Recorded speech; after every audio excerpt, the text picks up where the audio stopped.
বিরতির পর স্বাগত।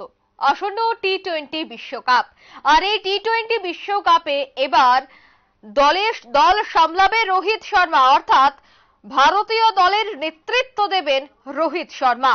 বোর্ড সচিব জয় শাহ এই ঘোষণাটি করেছেন।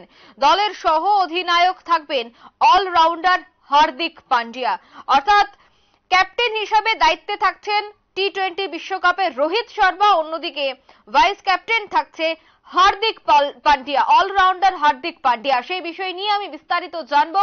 টেলিফোন লাইনে রয়েছে ক্রীড়া সাংবাদিক বিপ্লব চন্দ্র। বিপ্লবদা, বোর্ড সচিব জয় শাহ আজকের এই ঘোষণা কি বলবে?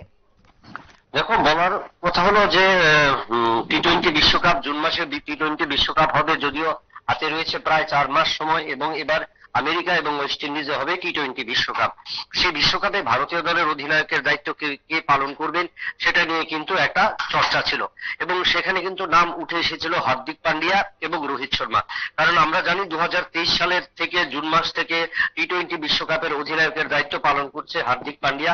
কিন্তু ঘরের মাঠে যখন ত্রয়োদশ বিশ্বকাপ অনুষ্ঠিত হয়, সেই ত্রয়োদশ বিশ্বকাপে কিন্তু বাংলাদেশের বিরুদ্ধে হার্দিক পান্ডিয়া পায়ে চোট পায়, এবং তারপর থেকে কিন্তু দীর্ঘ সময় এখন পর্যন্ত মাঠের বাইরে। তো এই পরিস্থিতিতে আর ভারতীয় ক্রিকেট বোর্ড কিন্তু সেই ক্ষেত্রে আর অধিনায়ক নির্বাচনের ক্ষেত্রে কোনো ঝুঁকি নিতে চায়নি। আচমকাই যদি হার্দিক পান্ডিয়া মাঠে না ফেরে, তো সেক্ষেত্রে কিন্তু ভারতীয় ক্রিকেট বোর্ডের যিনি সচিব রয়েছেন জয় শাহ গতকালকে বৈঠক করেছেন, এবং সেখানে বৈঠকে কিন্তু সিদ্ধান্ত নিয়েছে যে ভারতীয় দলের অধিনায়ক হিসেবে রোহিত শর্মাকে দেওয়া হবে। তিনি তার স্পষ্টীকরণও দিয়েছেন, কারণ ভারতীয় দল বিশ্বকাপ ক্রিকেট হাতছাড়া করলেও টানা 10টি ম্যাচে কিন্তু জয়লাভ করেছে, এবং এই টানা 10টি ম্যাচে জয়ের ক্ষেত্রে কৃতিত্ব কিন্তু রোহিত শর্মার উপরেই পড়েছে, এবং তার জন্যই কিন্তু রোহিত শর্মাকে কিন্তু এবার ভারতীয় দল আবারও অধিনায়ক হিসেবে বেছেই নিল। তো সেক্ষেত্রে বলা যায় যে অঙ্কিতা, ভারতীয় দল আমরা দেখেছি যে সদ্য সমাপ্ত ঘরের মাটিতে যখন ত্রয়োদশ বিশ্বকাপ গেল, তারপর টি-20 আন্ডার-19 বিশ্বকাপ গেল, এবং সেখানেও কিন্তু ভারতীয় দলের যে ইয়ং ট্যালেন্টেডরা তাদেরকেও কিন্তু এবছর এই টি-20 বিশ্বকাপের জন্য বাছাই করা হবে। এবং রোহিত শর্মা কিন্তু প্রতিটি দিকেই কিন্তু খেলোয়াড়দের দিকে নজর রয়েছে। তার পাশাপাশি হার্দিক পান্ডিয়াকে সহ অধিনায়ক হিসেবে রাখা হয়েছে।